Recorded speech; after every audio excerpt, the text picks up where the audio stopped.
Friends, আজকে আমি কোনো ব্লগ ভিডিও বানাচ্ছি না। আজকে আমি একটা টপিক নিয়ে কথা বলবো। আর তোমাদের সঙ্গে আমি পিসিওডি নিয়ে কথা এর আগেও বলেছি।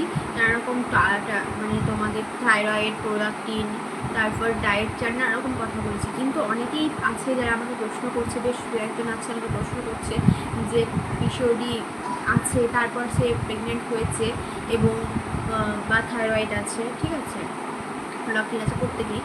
তো যাদের যেটা আছে তারপরে সে প্রেগনেন্ট হয়েছে এবং প্রেগনেন্ট হওয়ার পরে সেই জার্নিটাতে তারা কী করে, দেখো আমার একটা প্রেগনেন্সি জার্নির ভিডিও রয়েছে সেখানে, কিন্তু কে কী করবে না করবে সেখানে সেটা দিই।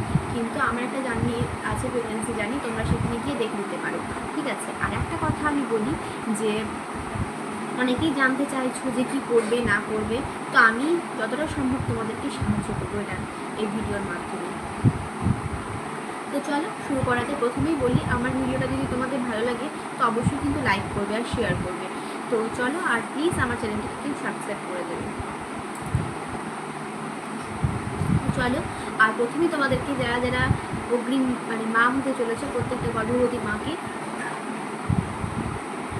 আমার তরফ থেকে অনেক অনেক শুভেচ্ছা, অনেক শুভকামনা। তোমরা সবাই সুস্থ থাকো, সুস্থ স্বাভাবিকভাবে বাচ্চার জন্ম দাও এবং তোমরাও ভালো থাকো।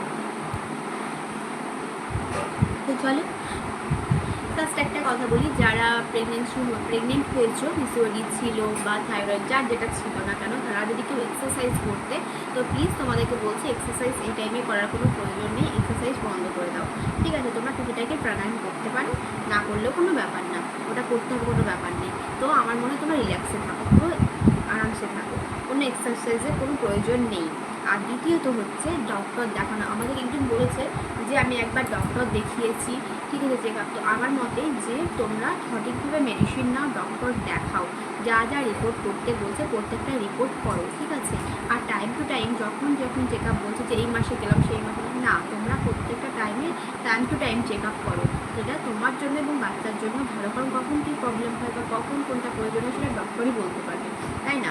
আর একটা কথা বলি যে থাইরয়েড টেস্ট, ওরা তো টেস্ট দেবেই ডক্টর, তোমরা সেটা করে নেবে। আর দ্বিতীয়ত একটা কথা আমি যেটা জানি, প্রেগনেন্ট টাইমে প্রোলাকটিন নিয়ে চিন্তা করার কোনো প্রয়োজন নেই। যাদের প্রোলাকটিন রয়েছে, প্রোলাকটিনের ওষুধ খাওয়ারও প্রয়োজন পড়ে না সেই টাইমে, কারণ প্রোলাকটিন দেখার কোনো প্রয়োজন পড়ে না, ঠিক আছে। আর হ্যাঁ, একটা কথা, থাইরয়েডের ওষুধ কিন্তু প্রেগনেন্সি টাইমে একদম খেতেই হবে, ঠিক আছে, কোনোদিন মিস দেবে না, কারণ মিস দেওয়াটা উচিত না। থাইরয়েডের সময় থাইরয়েডের টাইমে প্রেগনেন্সি টাইমে থাইরয়েডের ওষুধ খেতেই হবে। এটা তোমার জন্য এবং বাচ্চার জন্য খুব প্রয়োজন। এটা বাচ্চার জন্য বিশেষ করে, তোমার জন্য প্রয়োজন, বিশেষ করে বাচ্চার জন্য খুবই ইম্পর্টেন্ট একটা জিনিস। থাইরয়েড যাদের আছে, থাইরয়েড কিন্তু ওষুধ খেতেই হবে। আর বাবারভাবে টেস্ট করবে, কোনো রকম এর বাদ দিয়েও টেস্টের মানে চেক আপের টাইম ছাড়া তোমার যদি কোনো রকম কিছু প্রবলেম হয়, কোনো রকম কিছু তুমি যদি বোঝো, অবশ্যই কিন্তু ডক্টরের কাছে যাবে। আর তৃতীয় নম্বর একটা কথা বলি, খাওয়া দাওয়া, মেন কথা যে কী খাওয়া দাওয়া করবো। দেখো প্রত্যেকেই, অনেকের বমি বমি ভাব হয়, ঠিক আছে। একটা কথা আমি বলি, বমি বমি ভাব অনেক ডক্টর থাকে হয়তো মেডিসিন দেয় না, তোমরা যদি কেউ মেডিসিন না দেয়, তোমাদের যদি বমি বমি ভাব পাচ্ছে বা বমি হচ্ছে, ঠিক আছে, তো ডক্টরকে তোমরা কিন্তু বলবে এবং বমি কোনো যে ভমিটিংয়ের জন্য কোনো মেডিসিন নিয়ে নেবে ডক্টরের কাছ থেকে, ঠিক আছে। যখন তোমাদের যদি বমি ভাব হয় বা বমি পায়, তার জন্য ডক্টরের সাথে ডক্টর সাধারণত দেয়, কিন্তু কোনো অনেক ডক্টর থাকে যে দেয় না, তো সেই হিসাবে বলছি তোমরা কিন্তু নিয়ে নেবে। আর একটা আমি কথা বলি, প্রেগনেন্সি টাইমে গ্যাস অম্বল এগুলো হতে পারে, সেগুলো আবার নাও হতে পারে, কিন্তু তোমরা ডক্টর যদি তোমাদেরকে ওষুধ না দেয়, তোমাদের মধ্যে বমি মানে কোনো গ্যাস অম্বলের প্রবলেম নেই, কিন্তু কোনো দিন হয়ে যেতে পারে না যে আজকের দিনে হঠাৎ করে তো কোনো ওষুধ তোমরা খাবে না, কোনো আজ মাথা ব্যথা করছে প্যারাসিটামল খেলাম, কোনো রকম কোনো ওষুধ কিন্তু নেবে না ডক্টরের পরামর্শ ছাড়া। আর তোমরা এই টুকিটাকি জিনিস যেটা বললাম যে বমির জন্য নিয়ে রাখতে, গ্যাসের জন্য কোন ওষুধটা খেলে বেটার হবে, তোমরা ডক্টরের সাথে কথা বলে ডক্টরের কাছ থেকে নিয়ে নেবে, ডক্টর দিয়ে দিলে ভালো। আর যদি না দেয় তাহলে তোমরা কিন্তু ডক্টরের সাথে কথা বলে সেটা নিয়ে নেবে। যে খাবার দাবার তোমরা সমানে খুব ভালোভাবে মেনটেন করে মেনটেন বলতে কি, এখানে কিন্তু মেনটেন বলতে আমি বলছি না যে বাইরের খাবারটা খাবে না, বাইরের খাবার বাদ দিয়ে কিন্তু নর্মালি খাবার খাবে। তার উপরে কার কোনটাতে ধরো অনেকে কোনো খাবার খেতে পারছে না, গ্যাস লাগছে, যে যেটা পারবে সেই হিসাবেই খাবে। আর ফল জিনিসটা বলি, ফল জিনিসটা কিন্তু অবশ্যই খাবে, ফল একদম খেতে হবে। আর যদি কেউ অন্যান্য কিছু খেতে পারছো না, ভাত যদি ফল খেতে পারছো, পরিমাণটা বেশি করে খাও, ফলই খাও, ফলের পরিমাণটা বেশি করে খাও, ঠিক আছে। তো হ্যাঁ, পরবর্তীকালে তোমরা একটু একটু খেতেই পারো মাঝে, কিন্তু প্রথম দিকে চেষ্টা করো যে না খাওয়ার, মানে বাইরের খাবার। তো এটা কি কখনো মনে হলো মাঝে সাথে তখন খেলে ঠিক আছে, কিন্তু রেগুলার বা প্রায় কিন্তু খাবে না, ঠিক আছে? এটা তোমার বাচ্চার জন্য ভালো না। আর অতিরিক্ত রিচ খাবে না। আর একটা মেন কথা, ইম্পর্টেন্ট কথা তোমাদেরকে আমি বলি, যে খাবার দাবারে এখানে প্রেগনেন্সি টাইমে কোনো ডায়েট প্ল্যান বলে কিছু নেই, তোমরা যেটা মন চাই খেতে পারো, কিন্তু রিচ খাবার, বাইরের খাবার এগুলো অ্যাভয়েড করা ভালো, ঠিক আছে? আর একটা কথা বলি, চা, কফি, কোল্ড ড্রিঙ্কস যেগুলো তোমরা খাবে না, আমি সেগুলো বলছি, যে এগুলো তোমরা খাবে না, চা, কফি, কোল্ড ড্রিঙ্কস। তারপর তোমার বলি যে ফল যেগুলো আছে না, যে আনারস, পেঁপে, এগুলো কিন্তু তোমরা খাবে না, ঠিক আছে? আর একটা খুব ইম্পর্টেন্ট কথা বলি, কোল্ড ড্রিঙ্কস অনেকেই ভাবতে পারে যে কোল্ড ড্রিঙ্কসে কী আছে, দেখো কোল্ড ড্রিঙ্কস খাওয়াটা কিন্তু ভালো না, ওদের প্রচুর মাত্রায় শর্করা থাকে, তো সেটা ভালো না, ঠিক আছে? চা কফি তোমরা মাঝে মধ্যে খেলে মানে খেতেই পারো, ওটা না খাওয়ার কিছু নেই, মাঝে মধ্যে, তবে কন্টিনিউ না খাওয়াটাই ভালো প্রেগনেন্সি টাইমে, ঠিক আছে?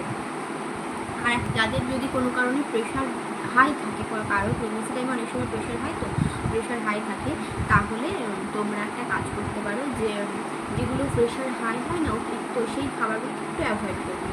যে লিচু কিন্তু প্রচণ্ড মাত্রায় প্রেশার বাড়ায়, তো তোমরা কারো যদি হাই প্রেশার হয় তো লিচুটা খাবে না, ঠিক আছে? আর ভীষণ একটা ইম্পর্টেন্ট জিনিস, সেটা হচ্ছে জলটা কিন্তু প্রচণ্ড ভালো প্রেগনেন্সি টাইমে জল কিন্তু প্রচুর পরিমাণে খেতে হবে, জল খাওয়া ভীষণই ভালো, জল, ঠিক আছে? প্রেগনেন্সি টাইমে প্রচণ্ড পরিমাণে, মানে প্রচুর পরিমাণে জল, 4-5 লিটার কিন্তু জল খাবে, ঠিক আছে? চেষ্টা করবে 4-5 লিটার জল খাওয়ার, 4-এর কম নয়, 5-এর বেশি নয়, ঠিক আছে? এতটা পরিমাণ জল কিন্তু তোমরা খাবে, তোমরা হেলদি খাবার খাবে। আর হ্যাঁ, তোমরা বাদাম খেতে পারো, কাঠবাদাম, কাজু বাদাম, এগুলো কিন্তু ভীষণ ভালো, আমি কিন্তু দুইটাকে খেয়েছি, তো আমি যে টানা খেয়েছি সেটা নয়, কিন্তু খেয়েছি। যেমন কিছু অন্যান্য প্রথম দিকে খেতে পারতাম না অনেক কিছুই, ঠিক আছে? পরবর্তীকালে সেটা পেয়েছি বেশ কয়েক মাস পর, কিন্তু প্রথম দিকে তো ফলটা না আমি প্রথম দিকেই খেতাম, যেহেতু ফলটা খেতে পারতাম, ডক্টর বলেছিল আমাকে টানায় তুমি মানে তুমি যেটা খেতে পারছো সেটাই ভালো ফল খাও। আমাকে বলতে তুই তো বাড়ি করে বলতে তুই ফল খা, মানে অনেকটা বয়স ছিল না ডাক্তারদের, তো ডক্টর বলেছিল তুই যদি ফল খেতে পারছিস ফলই বেশি করে খা, 1 থালা করে ফল খা, তো আমি সেটাই খেতাম, জানো তো? আমি যখন খেতে পারতাম পরবর্তীকালে, সেই টাইমে কিন্তু আমি ফল খেতাম, প্রত্যেক দিন বিকেল থেকে বলো আমি কিন্তু 1 থালা ফল নিয়ে বসতাম, বাবা আমাকে 1 থালা তো ফল এনে দিত। যাই হোক, মানে এটাও ভীষণ একটা ইম্পর্টেন্ট জিনিস, সেটা হচ্ছে যে তোমরা কীভাবে শোবে। হ্যাঁ, তোমরা যে কেউ ঘুমোচ্ছে বা শুচ্ছে, তোমরা কিন্তু সোজাভাবে শোবে না, ঠিক আছে?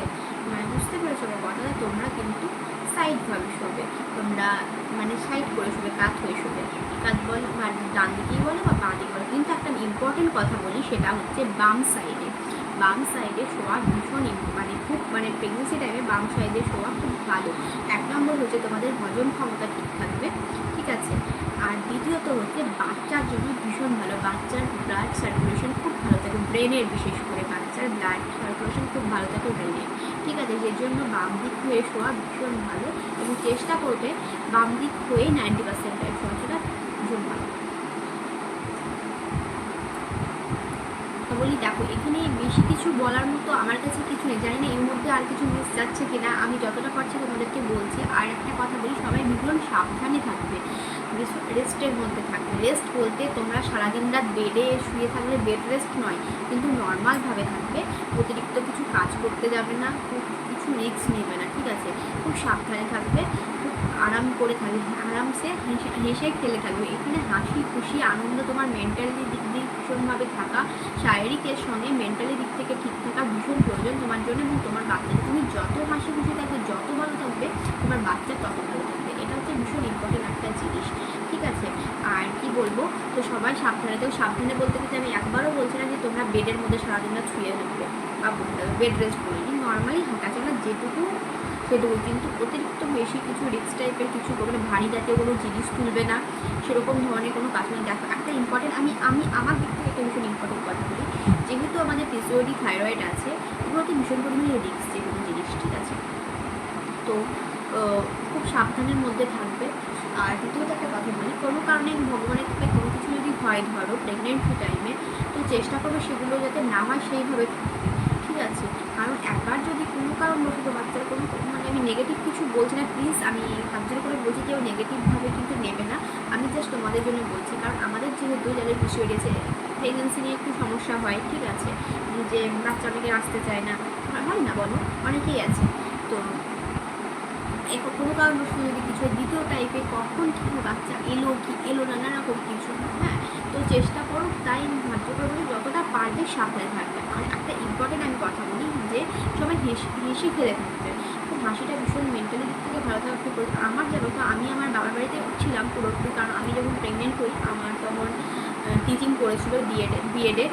তো আমি এখানে এসে আমি জানতে পেরেছিলাম যে আমি প্রেগনেন্ট, ঠিক আছে, কিন্তু আমার বাড়িতে থেকে আমি ভীষণ হাসি খুশি ছিলাম, ঠিক আছে, প্রচণ্ড হাসি খুশি ছিলাম, কোনোরকম আমার কোনো মেন্টালি দিক থেকে প্রবলেম, মানে ওই দিক থেকে এখানে থেকে কোনো প্রবলেম হয়নি। কিন্তু হ্যাঁ জানো তো, আমার মেন্টালি দিক থেকে প্রচণ্ড আমি দুঃখে ছিলাম, আমার মেন্টালি প্রচুর চাপ ছিল, কারণ আমি এখানে থাকলেও আমার নানারকম মানে মানসিক অশান্তি ছিল, যার জন্য আমার অনেকটাই, কিন্তু সেই দিক থেকে আমি এখন বুঝি যে যার যেখানেই থাকো না কারণ তুমি তোমার জন্য এবং বাচ্চার জন্য হাসি খুশিভাবে থাকবে। তো আমি চেষ্টা করেছি সেই মুহূর্তে, যেহেতু আমি জানতাম হাসি খুশি থাকা বলে, কিন্তু ওই যে বলে মানসিক যে জায়গাটা না, সেটা টেনশন বা মানসিক যে ধাক্কাটা সেটা তো ছাড়ে না।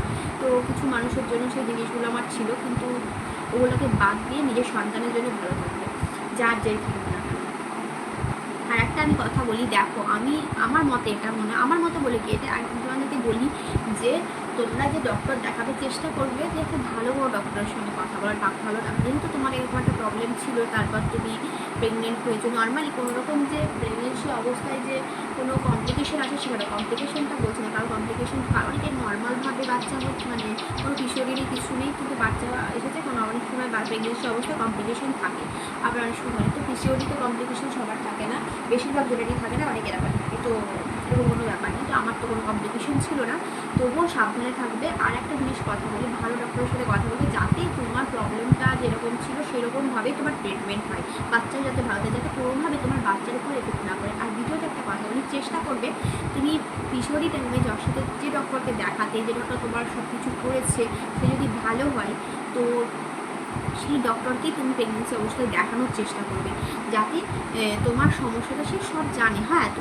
এমনিতেও প্রেসক্রিপশন দেখলে বা রিপোর্ট দেখলে, পুরো রিপোর্ট দেখলে সব ডক্টরে বুঝে যাবে, তার জন্য নয়, কিন্তু যদি কোনো প্রবলেম না থাকে সেই ডক্টরের কাছে তোমাদের, তো সে যদি ভালো হয়, তো আমার মতে সেই ডক্টরের কাছে তোমার যাওয়া উচিত, কারণ সে তোমার সবটা জানে, ঠিক আছে, তো সেই হিসাবে সে তোমার ট্রিটমেন্টটা বেটার করতে পারবে, তোমার সেই টাইমে কোনটা প্রয়োজন নয়। তো এটাই, আর কি বলবো বলো, সেরকমভাবে আর কোনো কিছুই নেই। প্রেগনেন্ট তোমার সবাই ভালো থেকো, সাবধানে থেকো, এটাই বলার, বারবার এটাই বলছি। সবাইকে অনেক অনেক শুভেচ্ছা, তোমরা ভগবানের কাছে প্রার্থনা করে সুস্থ স্বাভাবিকভাবে এই পৃথিবীতে একটা সুন্দর শিশুর জন্ম দাও, এবং তোমরাও ভালো থাকো। তো যাই হোক, আজকে ভিডিওটা আমি এখানেই শেষ করছি। আমার ভিডিওটি ভালো লেগে থাকলে অবশ্যই আমার ভিডিওটিকে শেয়ার করে দেবে, আমার ভিডিওটি লাইক করবে, আর প্লিজ একটা ছোট্ট করে কমেন্ট করবে যদি তোমাদের ভালো লাগে। আর একটা কথা বলি, দেখো আমি তো এই ভিডিও সেরকমভাবে করি না, আমি তো ব্লগ ভিডিও, মানে আমি জাস্ট নর্মালি লাইফস্টাইল ভিডিও করি। তো আমার এই ঘটনাগুলো ঘটেছে বলে আমি চাই যে তোমরা এতে যেন হেল্প পাও। তো প্লিজ সবাই আমার পাশে থেকো, আমার চ্যানেলটি প্লিজ সাবস্ক্রাইব করে দিও, যারা ফেসবুক থেকে দেখছো তারা ফেসবুক পেজটি ফলো করে দিও। সবাই সুস্থ থেকো, ভালো থেকো, দেখা হবে নেক্সট ভিডিওতে।